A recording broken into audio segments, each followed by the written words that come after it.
तो hello friends, आज हम ब्रायोफाइटा का जो पहला वर्ग है हेपेकोप्सिडा, उसका जो पहला सदस्य है रिक्सिया, उसका आज अपने अध्ययन करेंगे। तो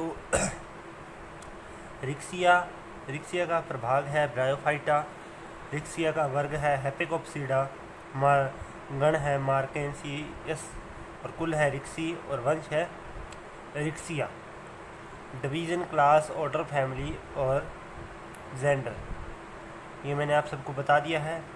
रिक्सिया ब्रायोफाइटा का सदस्य है, इसलिए यह नम छायादार स्थानों पर पाया जाता है, इसलिए इसे छायादार पौधा भी कहते हैं।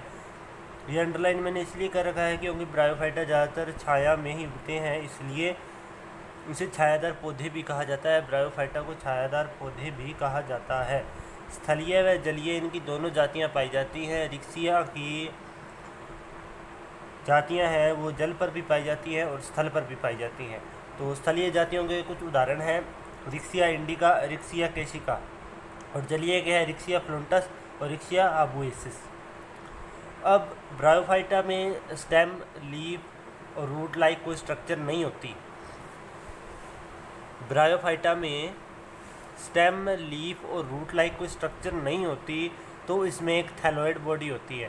अब थैलोइड बॉडी कैसी होती है? पृष्ठाधारी, चपटी, द्विशाखित व द्विविभाजित। तो इसको हम समझेंगे। तो रिक्सिया की बॉडी का मैं यहाँ डायग्राम बनाने जा रहा हूँ। तो ये है इसकी थैलोइड बॉडी, ये इसकी थायलॉइड बॉडी है। इसके जो बीच में है, जो पीछे इसके पृष्ठ पर पाई जाती हैं, ये मूलाभास होते हैं। ऐसे ये इसके रिक्सिया के मूलाभास होते हैं, जो इसको अवशोषण में और स्थिरीकरण में सहायता प्रदान करते हैं। ये हर थैलस पर पाए जाते हैं और ये समांतर क्रम में पाए जाते हैं, एक दूसरे के आगे समांतर क्रम में पाए जाते हैं। यहाँ एक दो यहाँ पर हमारे अगर बिंदुओं के बीच में यहाँ एक वृद्धि बिंदु होता है, यहाँ एक वृद्धि बिंदु होता है जो कि इसको जनन में सहायता प्रदान करता है। रिक्सिया को जनन में सहायता प्रदान करता है। ये इसका पृष्ठ है, ये इसकी थैलॉइड बॉडी है। रिक्सिया की थैलॉइड बॉडी है और ये हमारे हैं राइजोइड्स। ओके। अब जो रिक्सिया में हमने थैलस देख लिया, थैलस इसका दो भागों में विभाजित होता है और बीच में इसके वृद्धि बिंदु होता है, जो कि इसको जनन में सहायता प्रदान करता है और इसको जो अवशोषण और स्थिरीकरण के लिए सहायक है वो राइजोइड्स है। यहाँ तक आपको बात क्लियर है? तो आगे बढ़ते हैं। मूलाभास द्विकोशिकीय है तथा ट्यूब के समान संरचना बनाते हैं तथा दो प्रकार के होते हैं, चिकनी भित्ति वाले और खाँच युक्त। अब इसको हम समझेंगे कि चिकनी भित्ति वाले और खाँच युक्त राइजोइड्स कौन से हो। देखिए, ये हमारा है थैलस, रिक्सिया का थैलस है, और ये हमने राइजोइड्स बनाई, ये है राइजोइड्स। अगर इसकी अपने बड़ी करकट संरचना देखें तो ये ऐसे सीधे हैं, तो ये तो है सरल प्रकार के, और एक राइजोइड्स ऐसे होते हैं, और ये कौन से हैं?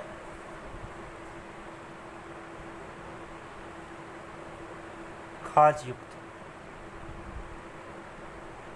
इन पर कोई नहीं है तो ये चिकनी भित्ति वाले हैं, ये चिकनी भित्ति वाले हैं। और ये इनमें ये यहाँ पर ये खांचे पाई जाती है, ये खांच और ये खांच पाई जाती है, तो इसके लिए ये है खांच युक्त राइजोइड्स है। ओके। अब हम राइजोइड्स या मूलाभास के कार्यों के ऊपर थोड़ी सी देखेंगे कि इसके कार्य क्या होते हैं। तो मूलाभास के सामान्यतः कार्य अवशोषण होता है, स्थिरीकरण होता है। मूलाभास सामान्यतः वायलेट रंग का होता है, यानी बैंगनी कलर का होता है। यह एंथ्रोसाइनिन वर्णक के कारण होता है। ठीक, यहाँ तक बात क्लियर है आप सबको?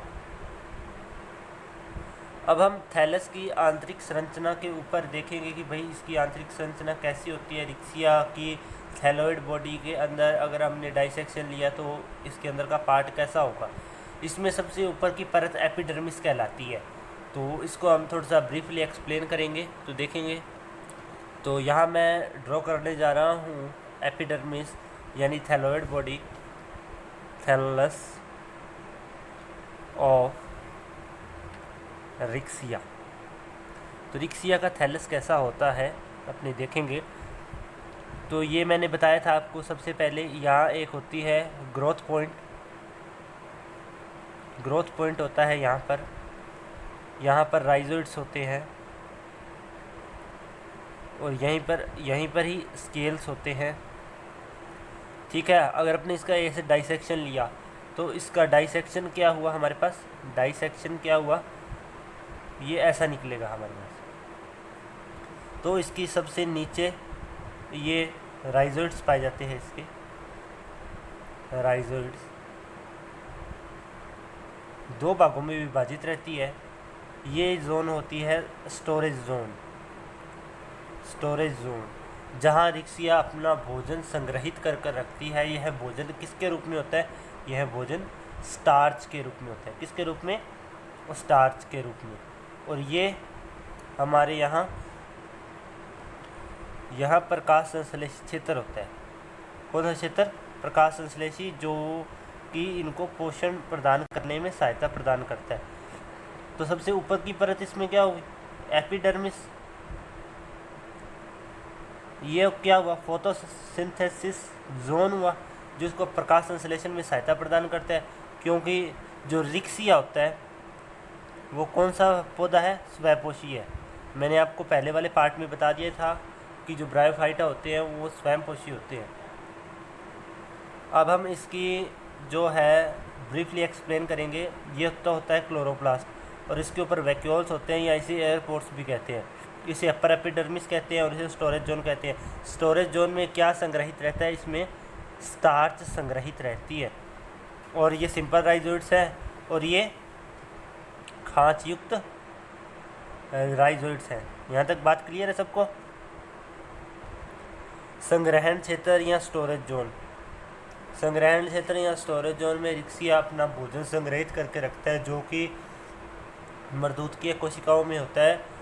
ये कोशिका स्टार्च का संग्रहण करती हैं। कुछ कोशिकाओं में श्लेष्मा भी पाई जाती है। इस क्षेत्र की सबसे निचली कोशिका में मूलावास पाए जाते हैं, जो चिकनी भित्ति वाले या खांचयुक्त होते हैं। मैंने आपको पहले बता दिया है कि रिक्सिया में है जो भोजन स्टार्च के रूप में संग्रहित रहता है, और ये कौन सी कोशिकाओं में, मर्दूतकीय कोशिकाओं में संग्रहित रहता है। और इसके जो सबसे निचली सतह पर राइजोइड्स पाए जाते हैं, जो कि इसको अवशोषण व स्थिरीकरण का कार्य करते हैं।